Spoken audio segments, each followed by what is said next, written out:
So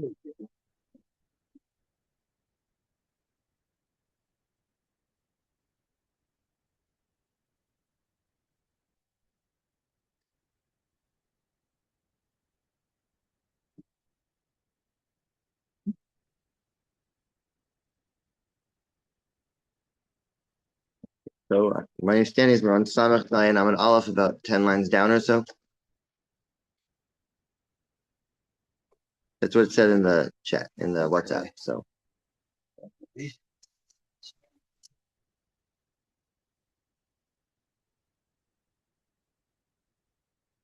okay. So the topic we're in the middle of is fish. And the Torah says only animals that live in the water with fins and scales you can eat. But if it doesn't have fins and scales in the water, then you can't eat it. Now, the Gemara sees from the way it says it that it's only in certain kinds of water that it has to have fins and scales. But in other kinds of water, it doesn't have to have fins and scales. If it's native to that, if it started in that water and it grew there, then it does not need to have fins and scales. So there's a machlokas exactly how to learn it. And yesterday, I think you did the first of the opinions, how to learn it out. And I think what you're up to is the second opinion. If it's 10 lines down, like what I saw, then we're up to Debei Rabbi Yishmael Tana. Is that right? Yeah. Okay. So now with the second explanation, how we know that certain kinds of animals or creatures that grow on the water are permitted to eat, even if they don't have fins and scales. So it says, Debei Rabbi Yishmael Tana, from the house of the school of Rabbi Yishmael taught, B'mayim shtei pamim. It says in two different verses, animals that are in the water, animals in the water. It says it twice. Ein ze klal prat. This is not learned out in a klal prat. A klal means a generality, a prat is a specific. There are two basic systems of learning. There's Rabbi Yishmael, who learns in klal prat, and that's the generalization and specific, and a system how that works. And there's Rabbi Chuni ben Akana, who learns out in Ribu Emiut that you have something comes to add, something comes to exclude. It's a little bit different of a system.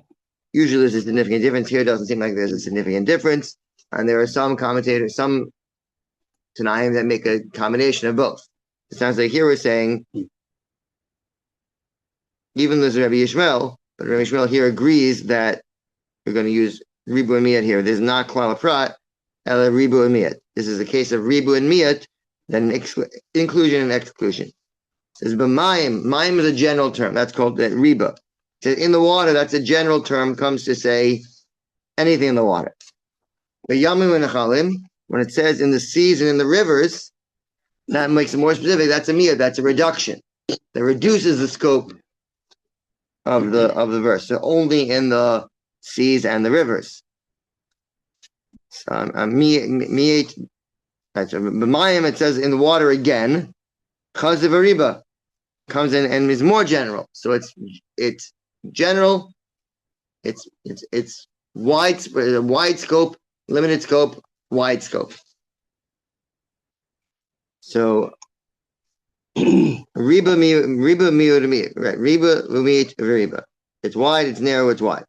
So riba kol. When they hold when it's wide, narrow, wide. It comes to add in everything. The last riboy comes to add in everything. It's water everywhere is going to be permitted. My riba, what does it add in? It doesn't say in the pasuk. Chritza nitzin leisura. It's crevices and I don't know the translation here. Canals. What canals? Crevices and canals are forbidden. My miyat, what is reduced? What are we saying is not included in this prohibition here? Boros, sichin, and maros. Pits, cisterns, caves, letera. They are reduced from the verse that says anything that doesn't have fins and scales is forbidden. They're excluded from that verse. So when we say anything that's right, you can't eat anything that doesn't have fins and scales in the water, comes to only say these other kinds of bodies of water, but not wells, cisterns, and what's it called, and caves.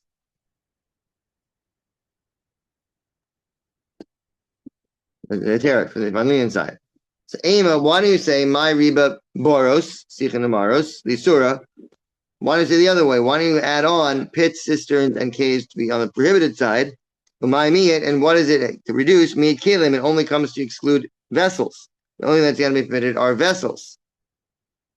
Because in general, when we have riba miyud and miyud, then what the thing that's left out is pretty narrow. Generally, we say riba miyud and miyud is very powerful, and it doesn't leave out much. So my then what are we adding on? Meaning the basic understanding of the verse excludes vessels. What is it? What does it consider a vessel? What is it? So a vessel is something man-made that's not attached to the ground. Oh, okay. So it's clear any bugs that are in vessels that were spawned, so to speak, in man-made vessels for sure not excluded here. Now, there's a general principle. There's a debate exactly how to learn it. The simplest way to understand it, anything whose seeds are microscopic, or whose eggs are microscopic, halachically, those eggs are considered to not exist. So it's halachically considered to be spontaneous generation. Some learn that it's actually considered to be spontaneous generation, and others learn no, it's Chazal know that they have eggs, but since the eggs are microscopic eggs halachically don't exist. Since the Torah was not given to people with microscopes. The Torah was given a time there were no microscopes. You can't tell people don't eat microscopic things because there's no way that the Torah wasn't going to give us something that can't be kept. So since they're not obligated, we don't have to reckon with their existence. Then even when they become microscopic, Torah is telling us that's considered to be spontaneous generation, and therefore we're learning out from this verse that any time that they're spontaneously generated in a way that's not part of the ground, that's not in the category of animal that's prohibited. Just like it's clear, what about bacteria? You tell someone that you can't eat anything that's alive. Well, everything has bacteria. You'd have to only drink 40 proof alcohol that's going to kill everything. It's going to... Not going to last long. Not 40 proof, 80 proof. 40 proof, yeah. So the Torah is saying you don't have to worry about it, even when they now become visible, but since it's considered to be spontaneously generated, then when it's removed from the ground in somewhat, then you can eat it. So if it's in vessels, that's clear to us that's permitted, because that's not in the water in the ground. So then we have this riba miyud has to add on something in addition to that. It's going to add in wells, cisterns, and caves. And what is it going to say? So why? How do we pick that? Ipurana. So Ipurana, why not do it backwards?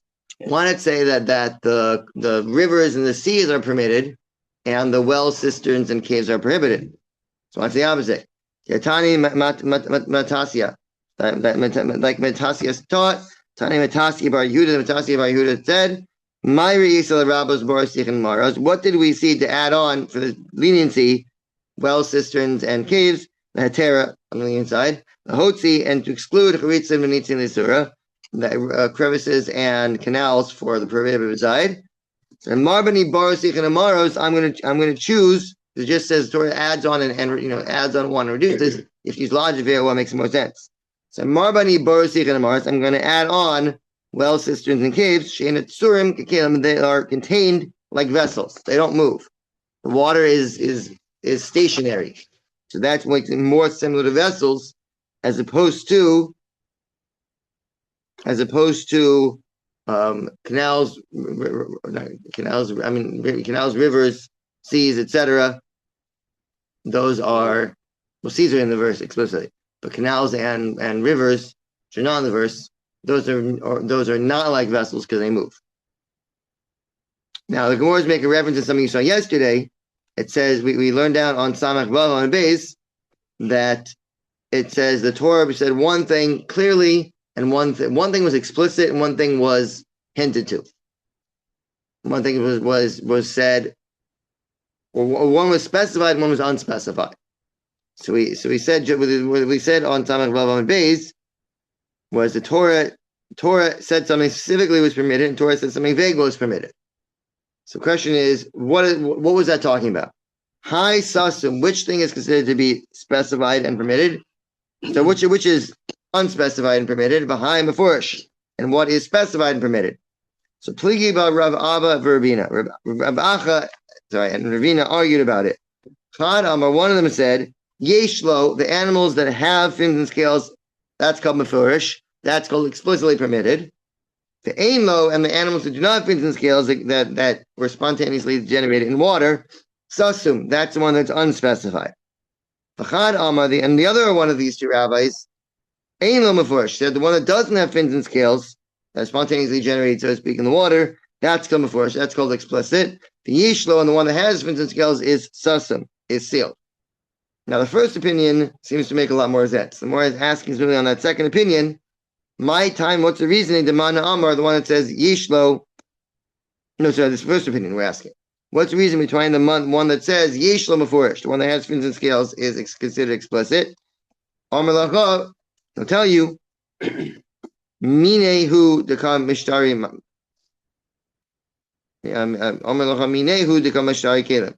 That from this we learn out the vessels, meaning we have the category of fins and scales, and we're saying just like animal with fins and scales are permitted, so too anything that grows in a vessel is going to be permitted. So that's the explicit one. The ones explicitly permitted are fins and scales, and we learn out bugs that grow in water, in detached or in stationary water, from fins and scales. So fins and scales is explicitly permitted, and the ones that don't have fins and scales are unspecifically permitted, and we have to learn out what that is. My time. What's the reason behind the other opinion? Demanda Amar Einlo Mefurish. The one that says it does not have fins and scales, that's called explicitly permitted. Why? Because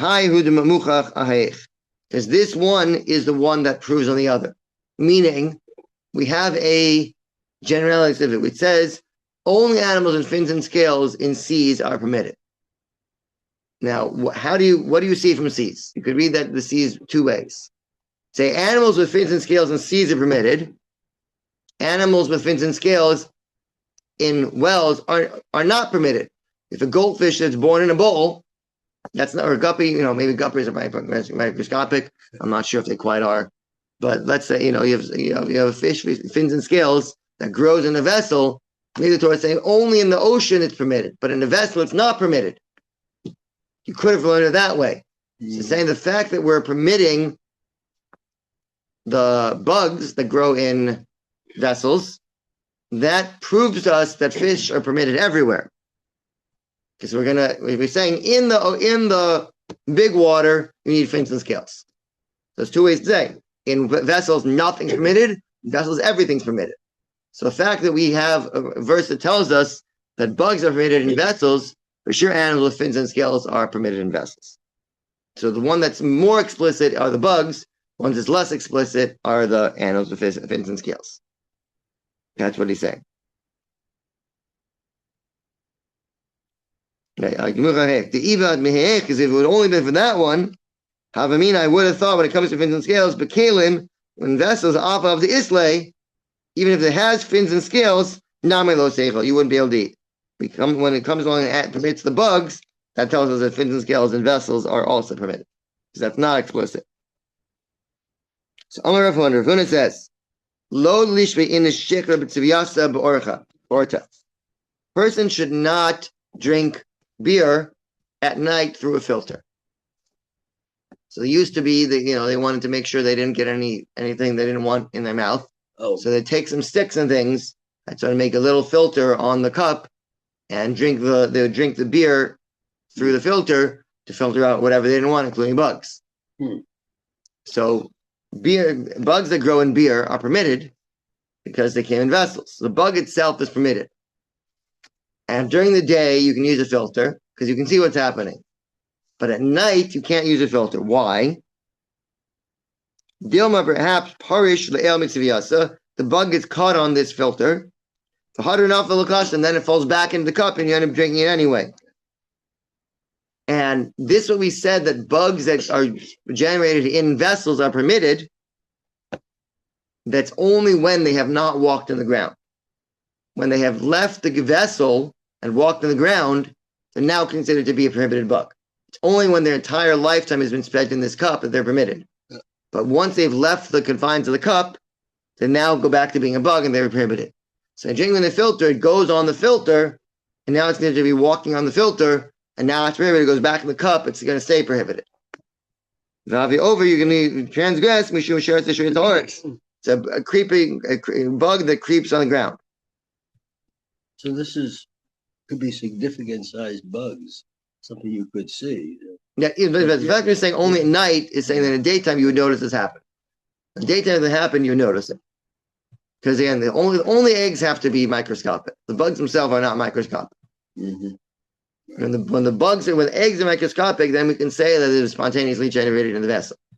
But when if the bugs themselves are microscopic, they're completely permitted. So in the daytime you'll be able to see. So hold on a second. If you're saying that's true, once it leaves the water, it becomes a bug again and it's prohibited. But mananami, even just drinking in a cup, should also be prohibited at night. Dima parish or dafna, maybe it goes off to the wall of the vessel, demana of the vessel. And it falls back in. There's no hasam in that case. That's a natural way of it growing. It's still contained within the vessel. It hasn't left the biome. I don't know if biome's right with the boundaries. Yeah, I mean in the habitat. It hasn't left the habitat of the vessel yet, even though it's out of the water. It's in the walls of the cup. Mm-hmm. It's still considered in the vessel. It has not become a bug on the ground. It's a bug in the vessel if that's where it grew up. So you need to drink it. I mean, not Tamra. Where do I see this principle that walking in its habitat is not considered a problem? Titania, it's in the Brisa. Minayin, how do we know the Rabbos born Tzichin Amaros? That comes to wells, cisterns, and caves. Sheshocha, they could bend down, show some hand and drink from them. V'anonimna, you don't have to stop. You don't have to worry about bugs. Tamaloma, the verse says, Tochilu, you should eat. You may eat. You cause your mind, eat anything in the water. Now, V'leichosh, why don't we have to suspect Dima Parish Dafna V'hadar V'nafel, that it went out to the side of the water and it went back in? Right? The Gemara is saying you can just go down to the water and drink and don't have to worry about it. As long as it's a stationary body of water, you can just go down and stick your face in the water and drink. You don't have to worry there's bugs in it.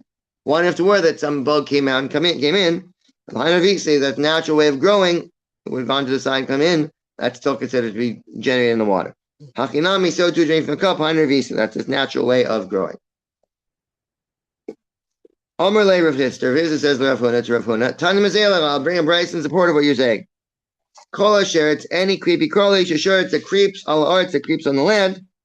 Was it add l'rabos yavchushin shesinanan, to add on mosquitoes that you filtered. When you filtered mosquitoes out of water, then you can't eat them. Time of the reason they're prohibited, the sinanan, that you filter them. Halosin, if you didn't filter them, sharia, they're permitted. So you see that anytime it's in its natural state, it's still in that habitat, it's permitted. Only when you filter it out, that's when it becomes a bug again. Amar Shmuel. Shmuel says, Kishus, you have a gourd or a zucchini. I wouldn't translate cucumber. They say cucumber? Yeah. Okay, I learned Kishus is more like a zucchini, but same family. Shisliya, that got wormy, be'ive, while it was attached to the ground, asura. That is prohibited. Shumasheret asheretz al aretz, a creepy crawly that creeps on the ground. So just like we're permitting bugs that were spontaneously generated, so to speak, in water, so too we're saying bugs that were spontaneously generated in fruit are also permitted, but only if they're spontaneously generated after the fruit was picked. Why? Because when a fruit is attached to the ground, then when the animal is walking on the fruit or existing in the fruit, it's existing on the ground. Water is considered to be removed from the ground. So you have a well, or the stationary water is considered to be removed from the ground. When the animals born in the water, hatches in the water, then it's considered to be not on the ground. But if it's in a vegetable, then the vegetable is on the plant, the plant's in the ground. We're saying that's considered to be on the ground, and animals walked on the ground, it's no longer permitted. If it gets wormy after it's been picked, that's called walking in a fruit, not walking on the ground. Let's say that this Bryce is the support of that statement. Tani Chada, because one Bryce says, Al Aretz walks on the ground, the Hotzi as a Zizin Shabadashin, to exclude this particular kind of bug that were in lentils, that's the Yatushim Shibiksilim, and the mosquitoes that are in this kind of other kind of fruit, some kind of bean. Yeah, some kind of bean. The Talash of Tamarim and worms that are in dates, Vishabagross and in figs. They said those are permitted. Tani Idak, but another Bryce says, any creepy crawler that creeps on the ground. The Rambas come to add on to the prohibited side. The worm in the roots of the olives, in the roots of the grapevines. So it's a contradiction. One says the worms are permitted, one says the worms are prohibited. What's the case? Lav idi pera aren't they both talking about when it's inside the fruit? One's when it's attached to the ground. One is not attached to the ground. Attached to the ground is prohibited. When it's not attached to the ground, it's permitted. Said no, it's not true. They're both, maybe you could say they're both, maybe they're talking about the attached to the ground. Lokash is not a contradiction. Habipera, habilana. One is talking about when it's inside the fruit. One is talking about when it is attached to the ground. Yalagufa, the tree itself. It's growing in the tree itself, etc. So one time when it grows in the fruit, something that grows in the tree itself. And when it grows in the tree itself, it's permitted. When it grows in the fruit, it's permitted. Tikanami, and even fits better in the Brisa that way. The Kanai told us Ikri Zaysim, Shikri Gavan, that it's the worm in the trunk or the roots of the olives, or in the roots of the grapevine. See, it's talking about the plant. It's plant versus fruit, not fruit attached versus fruit that's not attached. From this, we see that's what the Brisa is talking about. Do not have support of Rav Shmuel's statement. Nevertheless, I think we pass him like Shmuel. Okay. Boy Rav Yosef. Here's ask the question. Pirsha umesa. If it left the fruit dead or left the water dead, is that permitted? When it says, why is it a problem if it leaves the fruit? Because it walks on the ground. It didn't walk, it died as soon as it left.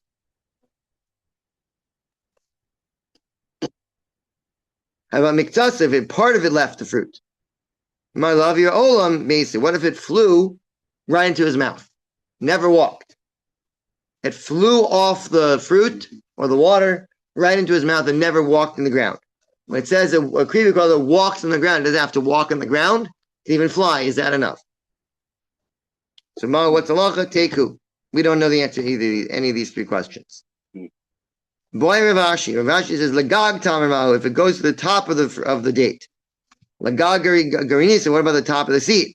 Mahu. What's halacha? Tam, what if it goes from one date to another date? It's still in its habitat or not? Mahu, what's halacha in all these cases? What's the extent of the habitat? We say that as long as it stays within its habitat, it is permitted still. What's called the extent of the habitat that is permitted and what's not? We leave it alone. We don't know that either, which makes this halacha very difficult for us to apply because we just don't know unless it's really there and it never moved. We're not going to say it's permitted. We're going to be stringent here because of the Torah prohibition. So Amar Rav Shesh's braid Rav Idi. This Gemara was very famous about 15 years ago. I don't know if any of you were aware of it. There was a big discussion about this.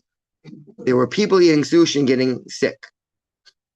And they discovered that there are worms in the bellies of most wild fish. And so when you cook fish, it would kill the worms. But if the fish was raw in sushi, the worms were still alive and people were getting stomach worms from eating sushi. Uh-huh. And so now there's worms in fish. So the question is, are those worms permitted?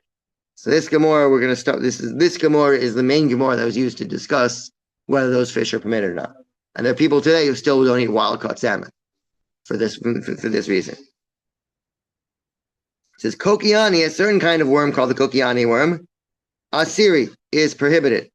My timer, what's the reason? Be'alma also, it enters the fish from outside the fish. Maskif la Rav Ashi. Rav Ashi challenges this to say that's prohibited. Ime alma also, if it came in from the general world, it came in externally. Nishtachu derech v'serei, it should be found in the channel out of the animal.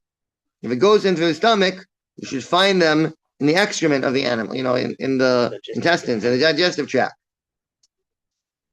Another version of this discussion, Amar Rav Shisha. Rav Shisha says, Breder Rav Idi, Shisha Breder Rav Idi says, Kiani Sharu. He says the opposite, these worms permitted. My time, what's the reason it's permitted? Minei Gavli grows in it. Amar Rav Ashi, Rav Ashi says, Pshita, it's obviously right that it grows naturally in it. Because it came externally, it should be found in the intestines. The halacha says, no, it is prohibited. My timer, what's the reasoning? Meaning, the fish sleeps, and it goes in through its nose. While it's sleeping, it yawns, and it climbs in through the nose. I don't know, yawns, but it climbs in through the nose while the animal's asleep. So this particular kind of worm is prohibited because it can enter in from outside. We're not talking about a worm that the egg was laid here and it grew up entirely inside the fish. This kind of worm is prohibited because it comes in externally. Tulaim, and now other kinds of worms, darni, it's called the darni, to bisra asiri. If it's found in an animal, a land animal, it's prohibited. The kavri sharia, but it's found in a fish, it is permitted. I'm going to explain why soon. Stay tuned. Amela Ravina Me'ime. Ravina says to his mother, Ivlaliv aneichel, hide it from me in the food. I don't want to see it. I don't want to see these worms. So make sure that that they're not sticking out on my plate. I can just take a bite and not realize I'm eating a worm and then take a bite.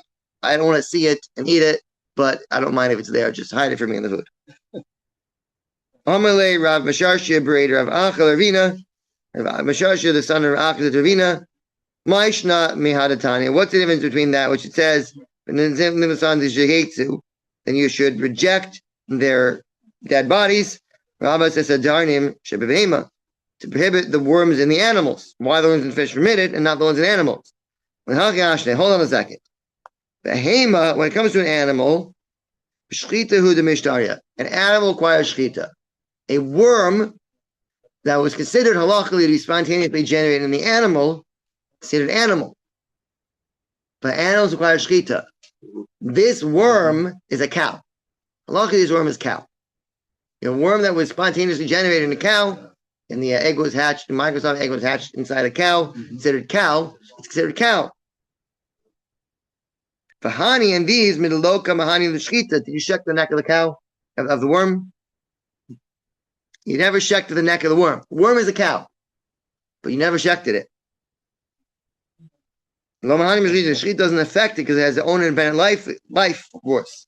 It stays as unflowered cow. It's a nevela. It's not a worm, but it's prohibited because it's never been slaughtered. Now, why don't you slaughter it? It doesn't have an esophagus and trach and windpipe. There's no way to slaughter a worm.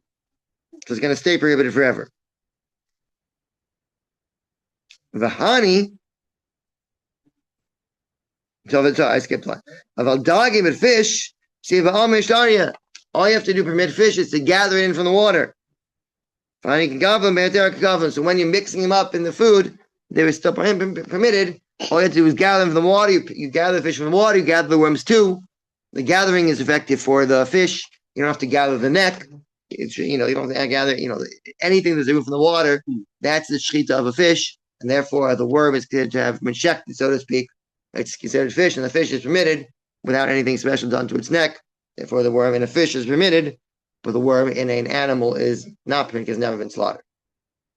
You with me? No, would you go back? What? Sorry. Okay. So the Gemara says, Maishna, what's the difference from an animal, Tanya, and that you consider their carcasses to be abomination or disgusting. Rama says, to prohibit the worms in animals. So when an animal is prohibited, when a fish is permitted, what's the difference? So Amalei said to him, hold on a second. Behema, b'shchita huda mishtaria. an animal is permitted only by slaughtering it. The honey, these worms that are found in an animal, when the shechita does not affect them, because their neck has not been slaughtered, they stay prohibited. They're still considered mevela. They're not a worm, they're a cow that's not been slaughtered. About dogging, but fish, that all is required for them is to gather them from the water. The second you gather fish from the water, it's now permitted. You don't have to do anything special, kill it in any particular way. The honey and these worms, when you mix them in with the food, like Ravina said, they were still permitted. They never had independent existence on the land. Therefore, they are permitted. They've been slaughtered, so to speak, by removing the water, and they're permitted. So you could eat some of these obnoxious sort of things. Right. So that was just saying the opinions that say you can eat wild caught salmon. Yeah. They say that these worms are native to the salmon. The eggs were laid in the salmon, and therefore they're permitted. And because it has to do with where they're found. They're found in the stomach. They're found outside the stomach. They're found, in the digestion. They found that they were in the stomach and left the stomach. So the question is, were these worms laid there? Were they laid in the stomach, or did they come in from the outside? The worms came in from the outside, then they're prohibited. Worms were native to the fish, they're permitted. And that was the whole discussion. These worms that they were finding, were they found inside, were they created there or not? I changed my opinion of eating some wild caught salmon. Yeah, you may not. Yeah, there's all kinds of raw fish. That's a salmon. What? There's all kinds of fish that can be. Okay, so I don't know how many fish it was found in. Yeah. I don't know if it's every single wild caught fish. Yeah. But I know severely salmon was definitely an issue. And even if it's cooked, it might not help. Mm-hmm. Because a bug that is whole, we say it's a barrier, it's a life creature, and it's not nullified. So normally we say if you have a prohibited substance in a trace amount, it's permitted. Right. When the bug is whole, it's not considered to be, no matter how small it is, if it's a whole visible bug, even if it blends in, but it's not considered to be a trace amount, it's not nullified. So if you have mashed fish, let's say gefilte fish, making gefilte fish, any bug that was there was mashed up. So at that point, it's less than the 60th, it's permitted. Yeah. So gefilte fish is not a problem. No matter, even if you make salmon gefilte fish, that's for sure permitted. But if you have whole chunks of fish, there's some opinions say it's prohibited. Right? Fisher is on the side that says it's okay. Doesn't mean you can say you don't want to eat it, but Ray Fisher is on the side that says it's okay. I discussed it with him back then 15 years ago or so. Oh, is that right? Okay. Yeah. Interesting. Yeah. 14, 15 years ago. Yeah, something like that. Okay. Ton of bread. It says in the Brisa, Holech al gachon, an animal that walks on its belly. Zen nachash, that's a snake. Call any animal that walks on its belly. The Rav is a shilshel to include the animal called a shilshel. Vesadoma, the shilshel. It's something similar to a shilshel. They're translated as an earthworm. Earthworm, okay. Something similar to something like a snake. All arba on 4 legs. Ze'akrav, this adds a scorpion. Scorpions, I think, have 8 legs, but somewhere from the word 4, we add on a scorpion. Kol holech, anything that walks on 4 legs. Rama says hiposhis, to add on this hiposhis, anything similar to the hiposhis. Hiposhis is beetle. Okay. Here the Rashi says it's an ishkarubet, and ishkarubet is a hiposhis. They translate back to Hebrew and it's a hiposhis. So the ishkarubet in Old French is a hiposhis. So hiposhis is a hiposhis. So marbiraglaim, anything with lots of legs. Zenadel, this is a centipede. Ad kol, to anything, adds up to anything walks in lots of legs. As a dome, anything similar to a centipede, and anything similar to a centipede. Tanya Rabbi Yossi bar Damascus. Rabbi Yossi bar Damascus taught in the Brisa. Omer Levyasan, the Leviathan, dag tahorhu, is a kosher fish. So whale is not a Leviathan.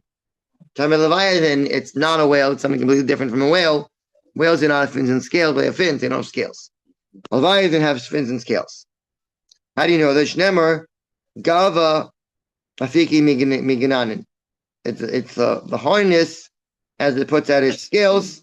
And Meganin are its shields, meaning it's armor. The Leviathan wears armor. What's armor? Fish scales are armor. Right? It says Goliath wore scale armor. Sirion Kaskasim Hulavush. He's wearing armor of scales. Same word as the word for scales on fish. Mm-hmm. That's what Goliath was wearing. So you have this Leviathan is wearing armor that tells us it's wearing scales. Tachtav Chadude Cheres, Afike Meganim. So underneath it has these sharp of the like pottery, as it puts out its shields. Elo Kaskasim. So sorry, Cheres Afike. So it swims with these things. It's Meganim. The shield things, Elo Kaskasim. Those are the scales. Shabo that has. Tachtav Chadude Cheres. Underneath it has the sharpness of pottery. Inos and Pirin, Sheparechlehem. Those are the fins that it swims with them. That means in which it swims. So you see Leviathan has fins and scales. It's a kosher fish. And Be'ez Hashem, God willing, time of Mashiach, it says that today I'm going to eat from the Leviathan. God made 2 Leviathans and killed one and chilled the other. Are we caught up? That's it? We still have... No, there's new volume. We're a new volume. Yeah. What is today's actual daf? Are we still behind? Oh. We'll keep going. I just want to see where. Oh, yeah. Well, Okay, so we're up to today's daf. Okay. Yeah. We have 7-8 minutes. We have to do a whole daf. Okay. New chapter, new topic. Now we're starting to get into shchita. What exactly does shchita do and how does it help? So behema, an animal, makasha lele, that is struggling to give birth. Hoti uber es yado, and the animal sticks out its hand. So if we thought this animal is going to give birth properly, we wouldn't get involved. This animal's having a really hard time here. We're worried that the animal's going to try to give birth and the baby's going to end up killing the mother. So if it just sticks out his hand and it brings it back in, mutar b'chila, the baby is still permitted. If you slaughter the mother right then and there, the baby is permitted. However, hotias rosho, the baby sticks out his hand, its head, even though he returns it, so it's inside the mother when the mother is slaughtered, the baby's going to have been born, and the slaughtering of the mother does not help for the baby.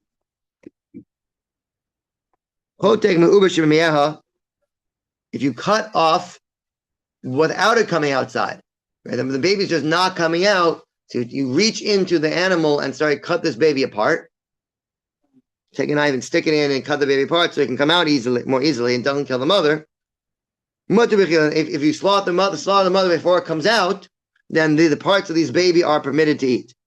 However, but if while you're in there cutting around on the inside of the animal and you cut off part of the spleen, cut off part of the kidneys, they're prohibited to eat. If it's part of the mother's body itself, this is the rule of Davish V'gufa. So anything that's detached from the mother, and slaughtering the mother does not help for that. She'ena gufa, but anything that's not part of the mother's body, then the slaughter of the mother is going to help. So if it's not part of the mother's body anyway, detaching from the mother doesn't make a difference because anyway it's not part of the mother's body. It's not considered part of the mother's body whether it's attached or not. But if it's part of the mother's body and it's detached, it's no longer part of the mother's body, and slaughtering will not help. So you can eat the mother, but not the spleen, not the kidneys. Although we saw about a week and a half ago, if you look back, there was a discussion that maybe the spleen, could be the debate in the Gemara whether that cutting the spleen makes the animal not kosher. But assuming that cutting the spleen does not make an animal not kosher, the animal is permitted, but the part of the spleen that you cut off is not kosher. Amar Rav Yehuda. Rav Yehuda says, Amar Rav, the name of Rav, the Aver Atzmu Asu. Going to the first case of the Mishnah, the animal stuck its hand and brought it back in, so the baby is permitted, but he's saying the hand that it stuck out is prohibited. My time, what's the reason? What's the reason? The Amar Kra, the verse says. So you said the baby was permitted? The baby, when you slaughter the mother, and the baby's inside the mother, right. then the baby is permitted. Okay. If the baby is stuck in its hand, the baby is permitted, the hand is prohibited. Any part of the baby that was born, so to speak, is going to be independent of the mother, even if it brings it back inside. It's inside the mother when the mother was slaughtered. But since the hand was once outside the mother, that hand is prohibited. My time, and what's the reason? The verse said, animal in the field that is torn, you may not eat. We learn a general principle, any animal that left its fence, so to speak, is nasa, becomes prohibited. So as in its confines of the mother, it's considered part of the mother. Once it's left the boundary of the mother, it's out in the field, so to speak, it is no longer considered to be part of the mother, and it is any limb that is outside the mother is prohibited. But the whole animal isn't. The whole animal is not prohibited. Only part that came out. Just the part that came out. We learn there's several out from this verse. When it leaves its boundary, it's prohibited. Also, it comes in sacrifices. Sacrifices at a certain place, you're allowed to eat them. Once it goes outside, it becomes an avela. You know, it's slaughtered properly, or trefa. Even though it's slaughtered properly, but nevertheless, if it leaves its confined boundaries, it's prohibited. Tanan, it says in the Mishnah, an animal is starting to give birth, or to uber es yado v'chaziro, and it brought the hand out and it brought it back in, motor bechila. It's ready to eat. So what's it referring to? This is our Mishnah, right? Lava aver isn't saying the limb is permitted. Loa uber, no, the baby is permitted, but not the limb. The rest of the baby. It says uber, if it's talking when it says permitted, it's talking about the baby. My zero. What does it have to talk about bringing it back in? Just say I'd stick it out and it was outside when the mother was slaughtered. Why do you have to talk about bringing it back in at all? If you're low zero nami, even if it doesn't bring it back in, the baby itself is permitted. Who the says it's really the Mishnah could have taught a case. It could have taught a case even if it didn't bring it back in. I did a kaboy the Mishnah Seifa, but since it wanted to say the end part of the Mishnah, Hoti is Rosho, when it took out its head, even if it brought a head back in, Hari is a Kollel, considered to be born, and the slaughtering of the mother doesn't help for the baby anymore. That part had to talk about that. It had to say Hechzira. Doesn't bring the head back in, then for sure it's not permitted. But the case of the head, you have to say, even if it brought it back in, the whole animal is prohibited. Tananamarish, we taught the first part, the case of Hechzira, when it brought the limb back in, even bring the back of the limb in makes no difference whatsoever. Nevertheless, it is, right, they taught that case. The Sefer my Kamashmalan, what are we learning out from the end part? The cave of the Yatza Rosha Hapi later. And once it sticks his head out, that's it to be born, it's prohibited. Tanina, we already taught that. What makes someone a Bechor, a firstborn for inheritance? But is not given to the Kohanim. Something that's born after a miscarriage or after a stillborn. Even though its head came out alive. Ben Tes, or a viable child, Shiatza Rosha mates, or a viable child that the head came out dead. The time of the reason is the Rosha mace, its head came out dead. Ha Rosha Chai, Bechor Nachala. Then but if its head came out dead, then anything that's born afterwards is considered to be a firstborn for inheritance purposes, not for redemption, but for inheritance purposes. So if it stuck at its head when the head was alive, that's considered to be born, and therefore the one afterwards is not going to be a first. That was the firstborn. The one afterwards is not. If its head was dead, it's considered to be. It's considered to be then it doesn't affect for the laws of inheritance. It's not a factor. But you see from here, sticking out the head is enough to be called born. So the question is, what do we need in the case of Mishnah for to tell us that the sticking out its head makes it born? We already know that from the other case. Where it answers, Rashi Behema, you can say it's an animal, the Adam Behema lo Yalis. Because you can't learn an animal out from a person. There's a difference. And maybe we'll stop here and tomorrow explain what the difference between an animal and a person is. But the basic answer is that you can't learn animal from person, can't learn a person from animal. That's why we teach in the Mishnah, both cases, sticks a head out, is considered to be born by animals and by people. We'll explain why we need both tomorrow. Have a wonderful day. Oh. Sorry that Rabbi Gleizer is not back. I don't know when Rabbi Gleizer is back, but he's not back tomorrow. So I think I'm still here tomorrow. Yeah, I think he's away for another week. Another week. Okay. So I'll be here for a little while then. Okay. Yeah, thank Have a you. nice day. Well, thank you for doing this.